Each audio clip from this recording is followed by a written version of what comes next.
ರಾಷ್ಟ್ರಪತಿಗಳ ಹೆಸರಿನಲ್ಲಿನ ಸರ್ಕಾರಿ ಸ್ವತ್ತನ್ನ ಕಬಳಿಸಿರುವಂತಹ ಆರೋಪ ಕೇಳಿಬಂದಿದೆ. ಸಚಿವ ಕೃಷ್ಣ ಬೈರೇಗೌಡರ ಅತ್ಯಾಪ್ತ ಚೇತನ್ ವಿರುದ್ಧ ಆರೋಪ ಕೇಳಿಬಂದಿರೋದು. ಲೋಕಾಯುಕ್ತಕ್ಕೆ ಬಿಜೆಪಿ ಮುಖಂಡ ಎನ್ಆರ್ ರಮೇಶ್ ದೂರನ್ನ ನೀಡಿದ್ದಾರೆ.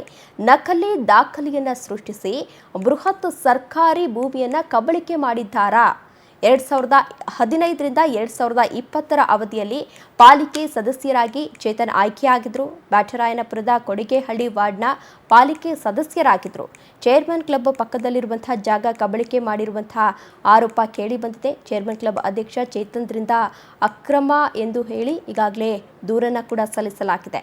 ಬೆಂಗಳೂರು ಉತ್ತರ ತಾಲೂಕು ಯಲಹಂಕ ಹೋಬಳಿಯ ಕೊಡಿಗೇಹಳ್ಳಿ ಕೇಂದ್ರ ಇಂಧನ ಸಚಿವಾಲಯದ 32 ಗುಂಟೆ ಜಾಗವನ್ನು ಸೇರಿಸಿ ಕಬಳಿಕೆ ಮಾಡಿ ಕಾಂಪೌಂಡ್ ಅನ್ನು ನಿರ್ಮಿಸಿದ್ದಾರೆ ಚೇತನ್ ಎನ್ನುವವರು ಎನ್ನುವ ಆರೋಪ ಕೇಳಿಬಂದಿದೆ. ಜೊತೆಗೆ 100 ಕೋಟಿ ಮೌಲ್ಯದ ಜಾಗ ಇದಾಗಿದೆ ಅಂತ ಹೇಳಿ ಸಾಕಷ್ಟು ಆಕ್ರೋಶವನ್ನು ಕೂಡ ವ್ಯಕ್ತಪಡಿಸಲಾಗಿದೆ. ಕರ್ನಾಟಕದ ಇತಿಹಾಸದಲ್ಲೇ ಮೊದಲ ಬಾರಿಗೆ ಕೃಷ್ಣ ಬೈರೇಗೌಡ ಅವರ ಅತ್ಯಾಪ್ತ ಆಗಿರುವಂತಹ ಚೇರ್ಮನ್ ಕ್ಲಬ್ ಅಧ್ಯಕ್ಷ ಚೇತನ್ ರಾಷ್ಟ್ರಪತಿಗಳ ಹೆಸರಿನಲ್ಲಿರುವಂತಹ ಜಾಗವನ್ನು ಕಬಳಿಸಿದ್ದಾರೆ. ಕೃಷ್ಣ ಬೈರೇಗೌಡ ಅವರ ಸಹಕಾರದಿಂದ ರಾಷ್ಟ್ರಪತಿಗಳ ಹೆಸರಿನ ಜಾಗವನ್ನು ಕಬಳಿಸಿದ್ದಾರೆ ಎನ್ನುವ ಆರೋಪ ಕೇಳಿಬಂದಿದೆ. ಸರ್ವೆ ನಂಬರ್ 14(1)ರ 1 ಎಕರೆ 11 ಗುಂಟೆ ಜಾಗ ಮಾತ್ರ ಚೇರ್ಮನ್ಸ್ ಕ್ಲಬ್ಗೆ ಸೇರಿದೆ.